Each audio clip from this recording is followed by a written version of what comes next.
Hello বন্ধুরা, তোমরা সবাই কেমন আছো? আশা করি ভালো আছো। আবারও চলে এসেছি বড় বড় পেয়ারা। এই একটা না, এই একটা, আরও এই দুটো, ঠিক আছে, টোটাল তিনটে। তো এগুলো আমি তিনটে 20 টাকা দিয়ে নিয়েছি।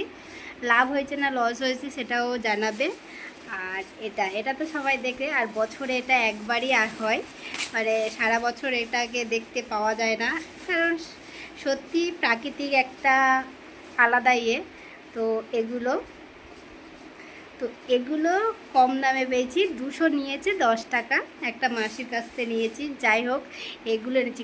ভালো হয়েছে কি খারাপ হয়েছে অবশ্যই বলবে। আর অনেক সস্তায় পেয়েছি কি অনেক দামে বেশি দাম নিয়েছে